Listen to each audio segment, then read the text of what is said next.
নমস্কার, বাঙালির পেট পোড়া চ্যানেলে আপনাদের সকলকে জানাই স্বাগত। এখন কিন্তু বাজারে অনেক কচি কচি এঁচড় পাওয়া যাচ্ছে, একেবারে টাটকা কচি এঁচড়। এই এঁচড় দিয়ে একটা সুন্দর রেসিপি তৈরি করে আপনাদের সঙ্গে শেয়ার করব। তার জন্য আমি একটা এঁচড় নিয়েছি। এবার আমি প্রথমে এঁচড়টা কেটে নেব। তবে এঁচড়টা কাটার আগে কিন্তু হাতে আর বটির মধ্যে ভালো করে সর্ষের তেল মাখিয়ে নিতে হবে, কারণ এঁচড়ের মধ্যে অনেক আঠা থাকে। এই তেলগুলো অবশ্যই মাখিয়ে নিতে হবে,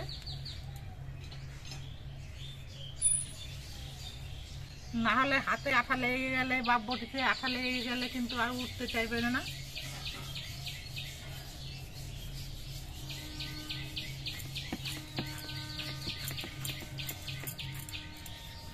এঁচড়টা আমি 4টে ফালি দিয়ে মিনিট 3 মতো রেখে দিয়েছিলাম। এঁচড় থেকে কিন্তু অনেক আঠা বেরিয়েছে, এই দেখুন অনেক আঠা বেরিয়েছে।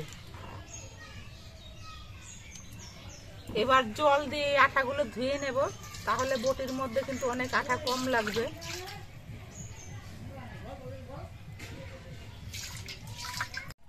এবার এঁচড়ের গায়ের খোসাগুলো আমি ছাড়িয়ে নেব।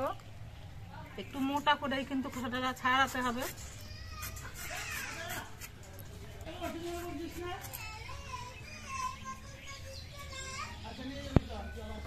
এঁচড়ের গায়ের খোসাটা ছাড়িয়ে নিয়েছি। এবারে বুকের এই অংশটা ছাড়িয়ে নেব।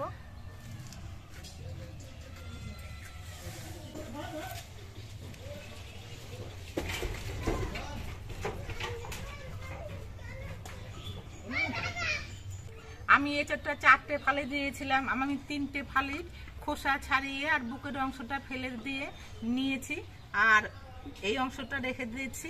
এটা ঘরে অন্য সময় খাওয়া হবে। আজকে কিন্তু এঁচড় দিয়ে আমি একটা অন্য রকমের রেসিপি তৈরি করব। আজকে এঁচড়ের যে রেসিপিটা তৈরি করব সেটা হলো এঁচড়ের কোপ্তা। এই জন্য এঁচড়গুলোকে কিন্তু এরকম বড় বড় পিস করে রেখে দেব। এবার এই এঁচড়গুলো আমি ধুয়ে পরিষ্কার করে নিয়ে এঁচড়গুলোকে সেদ্ধ করে নেব।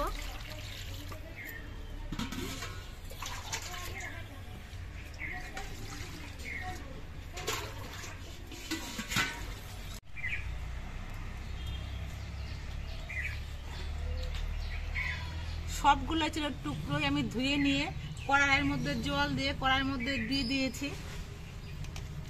এবার কড়াইতে দিচ্ছি অল্প করে একটু নুন। এই নুনটা দিলে এঁচড়টা খুব তাড়াতাড়ি সেদ্ধ হবে। আর দিচ্ছি অল্প করে একটু হলুদের গুঁড়ো। নুন হলুদ দিয়ে নেড়ে চেড়ে মিশিয়ে একটা ঢাকনা দিয়ে ঢেকে দিচ্ছি। আপনারা ইচ্ছে করলে কিন্তু প্রেসার কুকারে করেও এঁচড়টা সেদ্ধ করে নিতে পারেন। এঁচড়গুলো উনুনে সেদ্ধ হচ্ছে। এদিকে এঁচড়ের কোপ্তা রান্না করার জন্য আমি 100 গ্রাম মটর ডাল গতকাল রাত্রে ভিজিয়ে রেখেছিলাম। ডালগুলো কিন্তু খুব সুন্দরভাবে ভিজে গেছে। ডালগুলো 3-4 ঘন্টা আগে ভেজালেই হয়। আমি রাত্রেবেলা ভিজিয়ে রেখেছিলাম, ডালগুলো তাতে আরো সুন্দরভাবে ভিজে গেছে। এবার এই ডালগুলো আমি পেস্ট করে নেব। আমি জল থেকে ছেঁকে তুলে নিয়েছি। জল ছাড়াই ডালগুলো পেস্ট করব। যদি লাগে খুব সামান্য একটু জল দিতে হতে পারে।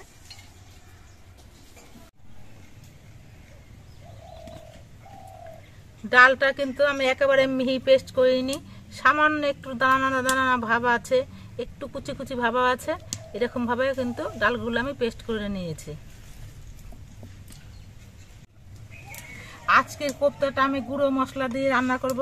তার জন্য একটা বাটির মধ্যে আমি কিছু গুঁড়ো মশলা নিচ্ছি। প্রথমেই নিচ্ছি 1 চামচ জিরে গুঁড়ো, হাফ চামচ ধনে গুঁড়ো, হাফ চামচ হলুদের গুঁড়ো,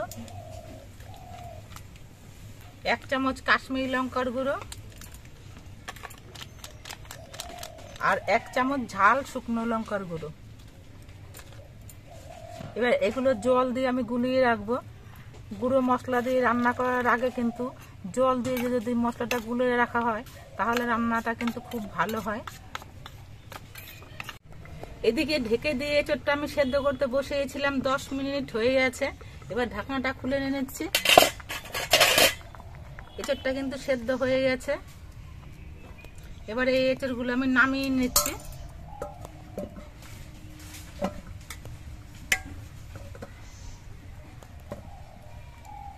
এবার এঁচড়গুলো কিন্তু একটু ঠান্ডা করে নিতে হবে। সেদ্ধ করা এঁচড়গুলো অনেকটা ঠান্ডা হয়ে গেছে। এবার একটা ঘষনি নিয়েছি, এই ঘষনিটা দিয়ে এঁচড়গুলোকে ঘষে নেব।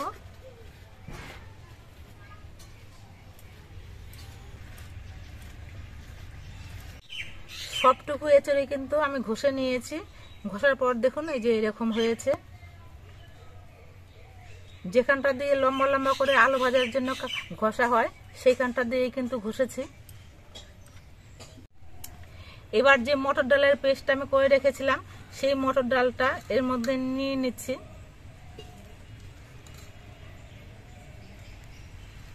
এবার এর মধ্যে আরো বেশ কিছু উপকরণ একা একা আমি দিয়ে দিচ্ছি। প্রথমে দিচ্ছি নুন, ছোট চামচের 1 চামচ হলুদের গুঁড়ো, হাফ চামচ ধনিয়া গুঁড়ো, হাফ চামচ জিরে গুঁড়ো, হাফ চামচ ঝাল শুকনো লঙ্কার গুঁড়ো, অল্প করে একটু চিনি হাফ চামচের মতো দিলাম, দিচ্ছি হাফ চামচ গুঁড়ো গরম মশলা, আর দিচ্ছি চালের গুঁড়ো। আমি 3 চামচ নিচ্ছি প্রথমে, তারপর মাখিয়ে নিয়ে দেখবো যদি লাগে পরে আবার একটু দিতে হতে পারে। এবার হাত দিয়ে আলতোভাবে মাখিয়ে নেব, একেবারে চটকে মাখাবো না। সব কিছু দিয়ে এঁচড়টা আমি বেশ সুন্দরভাবে মাখিয়ে নিয়েছি। এবার হাতে একটুখানি সর্ষের তেল মাখিয়ে নিচ্ছি। এবার অল্প করে এঁচড়ের মিশ্রণটা নিয়ে আমি একটু লম্বা শেপ দিয়ে একটু ডিম্বাকৃতির মতো তৈরি করে নেব। আপনারা ইচ্ছে করলে এটা গোল করে চ্যাপটা করে তৈরি করতে পারেন, তবে আমি ডিম্বাকৃতির শেপ দিয়ে তৈরি করে নিচ্ছি। দেখুন এরকম। আর মাঝখানে একটা কিশমিশ ঢুকিয়ে দিচ্ছি। এইভাবে কিশমিশ ঢুকিয়ে দিলে কিন্তু মুখে খাওয়ার সময় একটুখানি মিষ্টি মিষ্টি ভাব লাগবে, বেশ ভালো লাগবে তাতে খেতে।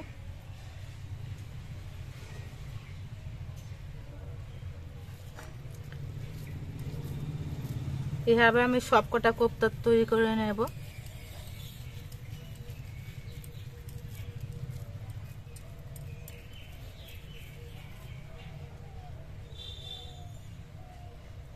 আপনার ইচ্ছে করলে কিশমিশটা দিতেও পারেন, আবার নাও দিতে পারেন। ডিম্বাকৃতির শেপ দিয়ে আমি কিন্তু অনেকগুলো কোপ্তাই তৈরি করে নিয়েছি। গরম উনুনের মধ্যে আমি কড়াইয়ের মধ্যে কিছুটা জল দিয়ে গরম করে নিয়েছি। এই গরম জলটা একটা পাত্রের মধ্যে ঢেলে ঢেকে রাখছি। এই গরম জলটা দিয়ে আমি কোপ্তাটা রান্না করব। এবার কড়াইটা আবার গরম করে নিতে হবে বেশ ভালো মতো। কড়াইটা বেশ ভালো মতো গরম হয়ে গেছে। এবার কড়াইতে দিচ্ছি সাদা তেল। তেলের পরিমাণটা একটু বেশি লাগবে, কারণ এই তেলের মধ্যে দিয়ে আমি কোপ্তাগুলোকে ভাজবো। কড়াইয়ের মধ্যে আমি তেলের মধ্যে প্রথমে একটা কোপ্তা দিয়ে ভেজে নিচ্ছি। তেলটা ঠিকঠাক গরম হয়েছে কিনা তাহলে বুঝতে পারবো।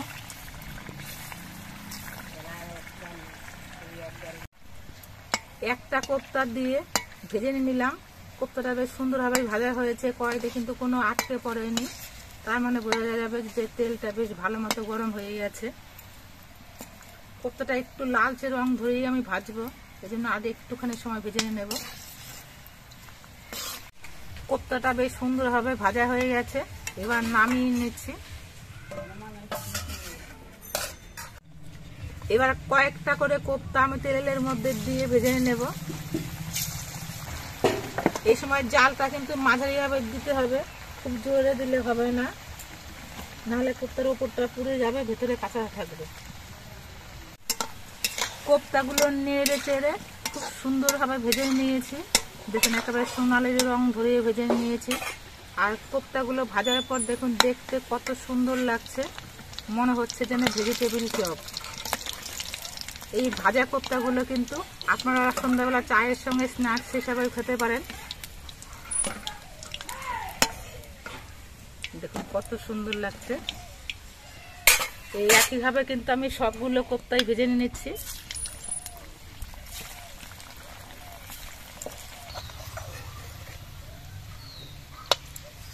কোপ্তাগুলো ভাজার জন্য কড়াইতে তেলের পরিমাণটা কিন্তু একটু বেশি করে দিতে হয়েছিল, কিন্তু কোপ্তা ভাজতে কিন্তু বেশি তেল লাগেনি।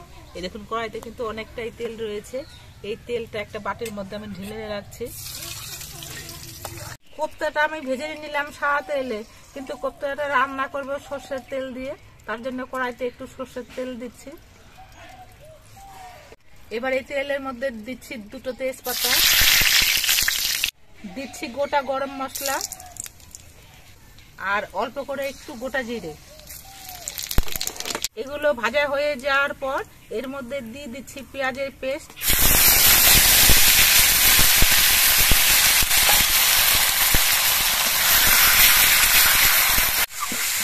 পেঁয়াজের পেস্টটা আমি মিনিট 2-এর মতন নাড়াচাড়া করে ভেজে নিয়েছি। এবার এর মধ্যে দিয়ে দিচ্ছি রসুন বাটা 1 চামচ পরিমাণ দিলাম, আদা বাটা আর একটা টমেটো পেস্ট। এবার এগুলো নেড়ে চেড়ে কিছুক্ষণ কষিয়ে নেব, যাতে আদা রসুনের কাঁচা গন্ধটা চলে যায়। আদা রসুন বাটা দিয়ে আমি 3-4 মিনিটের মতো কষিয়ে নিয়েছি। এবার আমি যে মশলাগুলো গুলে রেখেছিলাম সেই মশলাটা দিয়ে দিচ্ছি।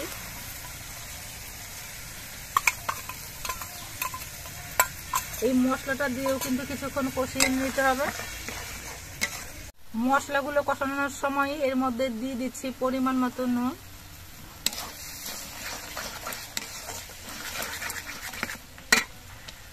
আর দিচ্ছি অল্প করে একটু চিনি। একটা টমেটো দেওয়া হয়েছে, এই চিনিটা দিলে কিন্তু আর কোনো টক লাগবে না। মশলা থেকে কিন্তু এখনো তেল ছাড়েনি, এই জন্য মশলাটা কিন্তু আরো কষাতে হবে।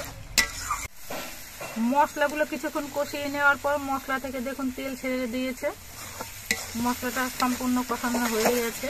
এবার এর মধ্যে আমি ঝোল দিয়ে দেব। আমি যে গরম জলটা ঢেকে রেখেছিলাম সেই গরম জলটা দিয়েই ঝোলটা দিচ্ছি। কোপ্তায় কিন্তু অনেকটাই ঝোল টানে, এই জন্য ঝোলের পরিমাণটা একটু বেশি দিচ্ছি। এবার ঝোলটা কিছুক্ষণ ফুটিয়ে নিতে হবে। এবার এর মধ্যে দিচ্ছি 4টে চিরা কাঁচা লঙ্কা। এই কাঁচা লঙ্কাটা দিলে একটা সুন্দর সেন্ট হয়, আর যারা ঝাল বেশি খায় তারা এই লঙ্কাটা ডলেও খেতে পারে, খেতে বেশ ভালো লাগে।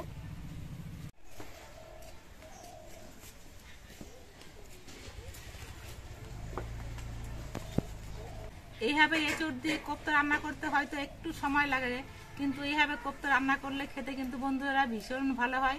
এই কচি এঁচড়ের সময় কিন্তু আপনারা একদিন এইভাবে কোপ্তা রান্না করে খেয়ে দেখবেন, আশা করছি আপনাদের খেতে কিন্তু ভালো লাগবে। ঝোলটা আমি মিনিট 5-এর মতো ফুটিয়ে নিয়েছি। এবার এই কোপ্তাগুলোকে দিয়ে দিচ্ছি। কোপ্তা দিয়ে কিন্তু বেশিক্ষণ ফোটানো যাবে না, তাহলে কোপ্তাগুলো ভেঙে যেতে পারে। তাই কোপ্তাগুলো দেওয়ার পরে সঙ্গে সঙ্গে আমি দিয়ে দিচ্ছি গুঁড়ো গরম মশলা, আর দিচ্ছি 1 চামচ ঘি। এই ঘি গরম মশলা গুঁড়ো দিয়ে নেড়ে চেড়ে মিশিয়ে নেব ভালো করে। কোপ্তার তরকারিটা আমার রান্না হয়ে গেছে, এবার এটা আমি নামিয়ে নিচ্ছি। এখন যেটুকু ঝোল আছে ঠান্ডার পর কিন্তু আরো অনেকটা ঘন হয়ে যাবে, কারণ কোপ্তায় অনেকটা ঝোল টেনে নেবে। এঁচড়ে কোপ্তার তরকারিটা ঠান্ডা হওয়ার পর দেখুন কত সুন্দর কালার হয়েছে আর কতটা ঘন হয়ে গেছে। দেখুন এই রেসিপিটা দিয়ে গরম গরম ভাত দিয়ে খেতে কিন্তু বন্ধুরা ভীষণ ভালো লাগে। আপনারা একদিন তৈরি করে খাবেন, দেখবেন খুব ভালো লাগবে। আপনারা দেখতে পেলেন আমি কিভাবে এঁচড়ের কোপ্তার তরকারিটা রান্না করলাম। আমার রান্নার পদ্ধতিটা যদি আপনাদের ভালো লাগে তাহলে ভিডিওটিতে একটি লাইক দেবেন, নতুন বন্ধু হলে চ্যানেলটিকে সাবস্ক্রাইব করে দেবেন। সকলে সুস্থ থাকবেন, ভালো থাকবেন। দেখা হবে পরবর্তী আরেকটি ভিডিওতে।